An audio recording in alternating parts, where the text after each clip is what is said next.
If you want to find out how much a first-year investment banking analyst can make at Goldman Sachs, JP Morgan, Rothschild, RBS, Barclays, Nomura, Macquarie, and all the other bulge bracket investment banks, you need to watch this video.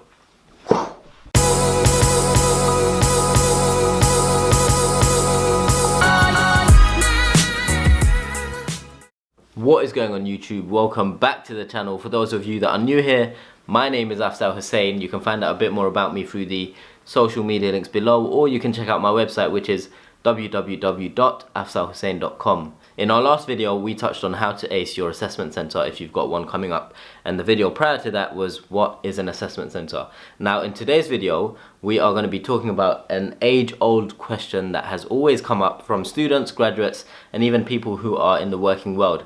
And that is, how much do investment bankers get paid? And so what I wanted to do in this video is literally spill the beans, tell you everything you need to know about how much an investment banking analyst gets paid when they first start out. So when you graduate from university and you start in the world of investment banking, how much will you be expecting to get paid, or how much can you expect to get paid, and how much will you be getting paid? I'm focusing this video particularly on investment banking analysts, so those who graduate from university and go and start in the world of investment banking, because you know, you can do investment banking analysts, associates, VPs, managing directors, and what have you. If you want me to do those videos, leave a comment below and I'll do them in due course.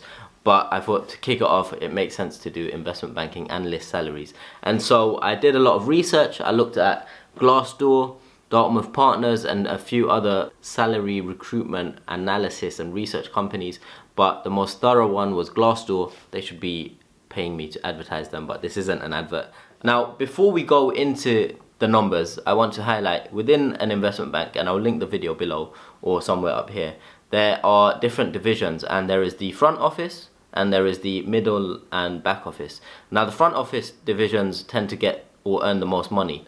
If you're a graduate and you join the front office area of an investment bank, you're likely to start on a higher base salary than anyone who joins in the middle or the back office. And so that's something to keep in mind. For today's video, the investment banking salaries, we're going to focus on the investment banking division, which is in the front office of the investment bank.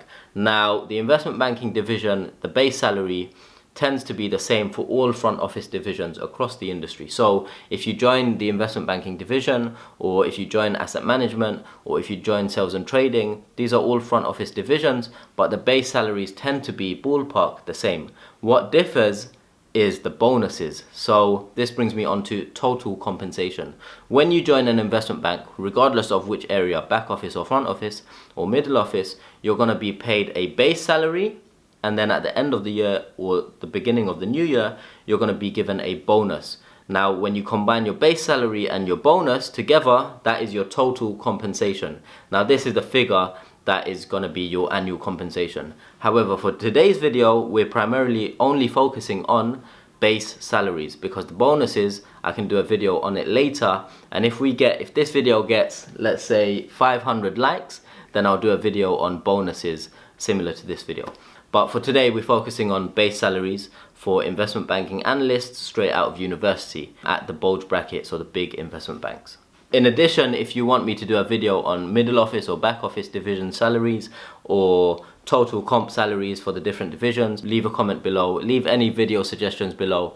Or if you'd like me to do a video on salaries for associates, or salaries for vice presidents or managing directors, leave a comment below. Make sure you subscribe for weekly videos every Wednesday, and make sure you like this video and share it with anyone whom you think might benefit from its content. If you haven't already, make sure you follow me on Instagram and LinkedIn. If you follow me on Instagram, you can have an influence on the videos I make every week, so make sure you do that. Now let's get straight into it.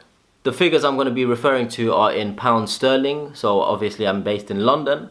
And so these are predominantly London-based salaries, and so however they are transferable ballpark across the globe, across regions. So if we're looking at £50,000, that is going to be around $64,000. So the ballpark figures are similar across the regions, so that's something to keep in mind.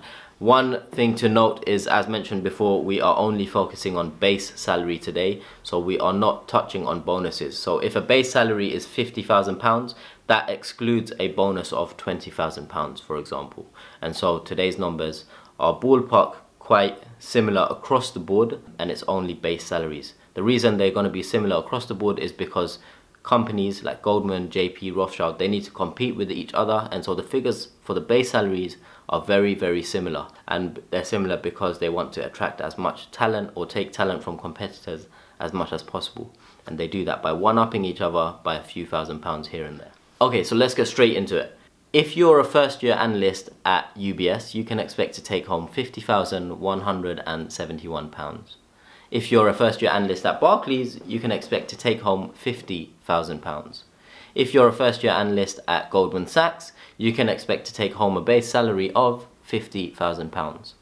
If you're a first-year analyst at Morgan Stanley, you can expect to take home £51,730. If you're a first-year analyst at JP Morgan, you can expect to take home £50,546. For a graduate going into the investment banking division at Deutsche Bank, you can expect to take home £51,386.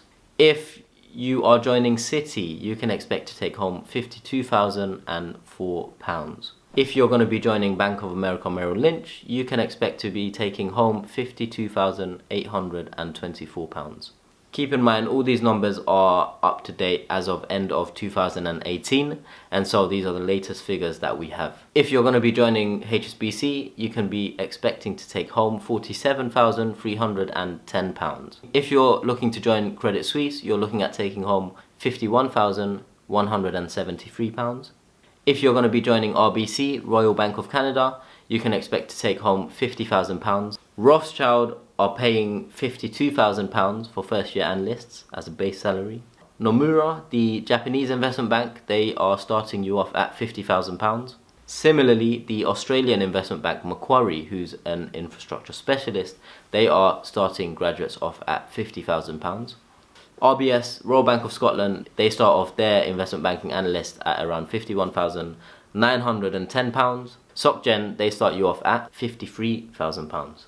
Lazard are paying £50,000 for their graduates. And last but not least, the firm that are paying the most as a base salary for first-year analysts within investment banking are Evercore. They are paying their first-year analysts £55,000.